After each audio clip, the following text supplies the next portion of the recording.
For over a decade, one single game has pretty much owned the entire sandbox genre. But what happens when its biggest challenger isn't some corporate rival, but a revolution that was born right inside its own community? Today, we're going to break down Hytale. I mean, let's be real, Minecraft has become so much more than just a game. It's a cultural landmark. It's like a universal set of digital Legos that an entire generation of gamers and creators grew up on. For years, its dominance has felt totally absolute, like nothing could ever touch it. And this is where the story gets really interesting.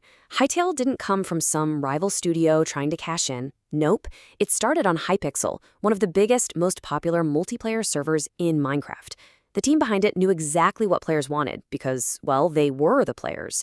And that unique insight is what paved the way for one of the most hyped game launches in a long, long time.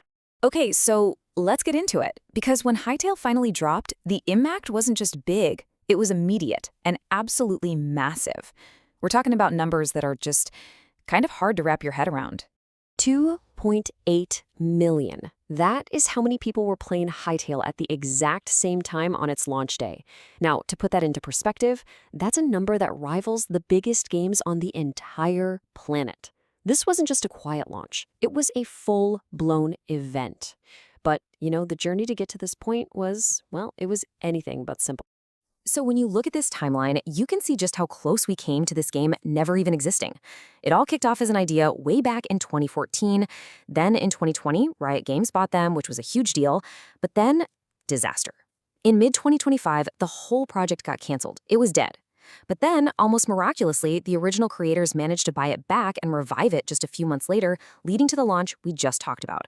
It's a true underdog story, for sure. So all of that hype around Hytale, it was really fueled by this one powerful idea, that this game would be everything players wished Minecraft could be. It was sold as Minecraft 2.0, promising to take that sandbox formula we all love and inject it with the depth and adventure of a modern RPG. And right here, you can see the core difference in their thinking. Minecraft, it gives you a box of digital Legos and basically says, all right, go have fun. Hytale wants to give you that same box, but also include a set of instructions for building this epic adventure, guiding you along with quests, bosses, and a real sense of progression. The vision was incredibly ambitious and, frankly, super exciting. This wasn't just going to be about building. It was about exploring, fighting, and leveling up your character. The whole idea was to blend that pure creative freedom of a sandbox with the satisfying forward momentum you get from an RPG. And the crucial part? It would all be supported by powerful creator tools built right into the game's core, not just tacked on later. But when players finally got their hands on the early access version, the experience wasn't quite what so many people had been dreaming about for years. That grand RPG vision was there in spirit, but not totally in practice just yet.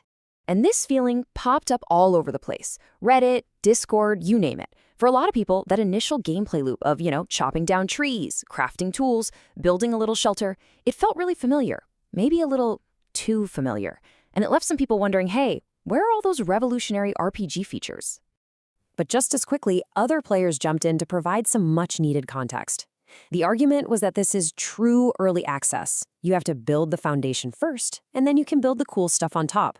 The basic sandbox mechanics had to be solid before they could start adding in all the complex RPG systems.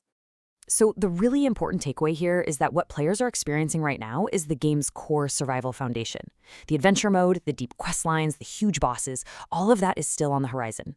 But here's the thing, while the gameplay might feel familiar for now, that doesn't mean the game isn't innovative. Actually, its biggest revolution is happening completely under the hood, where most players can't even see it.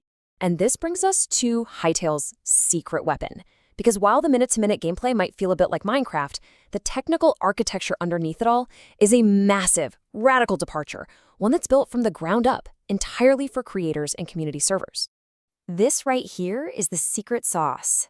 In Hytale, you don't need to go download and install a bunch of mods. You don't need a special mod loader like Forge or Fabric. The server handles absolutely everything. When you connect, it just sends you all the custom models, sounds, and scripts you need. It's totally seamless. The difference in practice is, well, it's night and day. This approach completely gets rid of the single biggest headache of playing modded Minecraft. No more trying to match up mod versions, no more weird error messages. For players, it just works. And for creators, it means they can build these totally unique game experiences and be confident that every single player is going to see it exactly the way they designed it. When you look at the technical stuff, it's so clear that Hytale was designed from day one for a modern creator-first world. Everything from its built-in tools to its more advanced network protocol, it's using Quick instead of the older TCP. Every choice was made to create a faster, smoother, more stable multiplayer experience. It's all about supporting a healthy server ecosystem. So, with a really solid Sandbox foundation in place and this revolutionary server tech running underneath, where does Hytale even go from here? And what does its arrival really mean for the whole genre? Well, the developers have been super open about this. This is just the beginning. The plan is to push out quick and frequent updates to fix bugs and then start building out the big features that will really define the game, with a huge emphasis on social tools and letting community feedback guide the development. And that, of course, brings us to the big one, the question everyone has been asking since that very first trailer dropped all those years ago. Is this the end of an era? Is the king of the sandbox genre about to be dethroned? You know, the answer is probably not. This isn't really about replacement, it's about evolution. Minecraft is the universal digital playground. It's accessible, it's on every device. Hytale is setting itself up to be something different, a powerful platform for more complex, more curated, and totally seamless adventures. This isn't a fight to the death. It's the expansion of a genre, and it's giving players something they haven't really had in a long time, a real, meaningful choice.